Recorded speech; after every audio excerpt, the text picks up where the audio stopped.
When it comes to money, there are terms and concepts that can be tricky for anyone, like, say, understanding installment debt versus revolving debt. Imagine hearing terms like that when English is not your first language. There's a PhD student at the U who's changing the game on financial literacy for all.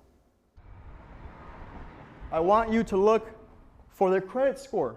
What is the number? A dedicated teacher for Miguel, personal finance is personal. My father, who's an immigrant from Mexico, he got into a situation where he fell for a scam. These lessons are ones his family learned too. He took out a loan to buy a car, someone stole his money, and it impacted his credit score for years. Miguel teaches English language learners at Learning in Style and at the University of Minnesota, where he's a proud PhD student and first-generation college grad. It's not until I went to college where I was exposed to all these different people from different backgrounds, and I thought it was so fascinating that people think about money differently, and more importantly, they do money differently. He saw it firsthand as his family moved from Mexico to California to Chicago. Me growing up in a low-income household, money's always on your mind, and you're always thinking about how to save it, how to make it stretch. And now I carry that with me sometimes still, where I still turn the lights off. And even though I might not even pay for electricity in my apartment, but it's just so ingrained in me that I'm still I'm working on these patterns and these habits that I developed as a child. As he continued to learn finance, he realized different cultures not only have different financial habits, but also different financial goals. I think in the US we have these cultural norms around money.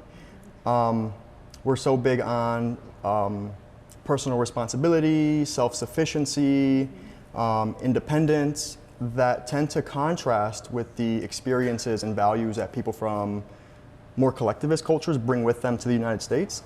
So, like co-living. Yeah. I have. Like that? Yeah. For example, how do you convey the importance of retirement planning and investing for your retirement when you've only seen at home your grandparents' retirement plan is their children? Same goes for some immigrants who regularly send money back home. You go to a standard, say, financial advisor, through the traditional lens that we look at money through in the US, you might look at that and say, what are you doing? That's your money. Why are you sending it back home?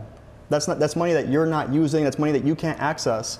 But how do you put a price on being able to support your family members, especially if that's part of your culture? So he decided to start teaching finance in a culturally specific way. You're bringing cultural context into financial literacy. Yes. And I think that cultural context is so important to help learners in these classrooms engage with the content and retain the information in ways that might not be possible in the traditional approach. Because of that cultural mismatch. How do you convey to somebody the importance of investing for the long term when they've only ever operated in the short term survival, short-term well-being, and not ever thinking into the future? And that's not because they can't do it or they're not capable of doing it. It's because a lot of times their conditions that they're in make it so that they have to only be thinking about the present. It's an approach that's capturing attention from students like Moment. I say thank you for American government. A native Somali, he is now a proud American. America is very good. It's great. Is all they have system. They have bank. They have school. That is. But with those systems comes a complicated credit system. Maybe we want to buy a house for our family. We want to give an education for our children. These goals that we have, it starts with our credit report. I get a good knowledge. Also, our teachers, they're very nice. I say thank you. What is your hope, your dream comes from this long term? I'm hoping that this work will serve as a sort of tool to give them the knowledge and the resources and the skills to be prepared, to be equipped to navigate these challenges so that they can reach financial well-being and stability on their terms.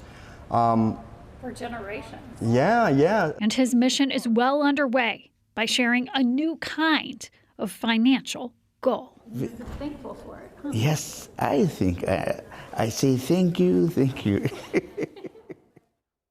Miguel teaches financial literacy classes at Learning in Style in South Minneapolis, and I have to tell you, I learned a ton by listening in.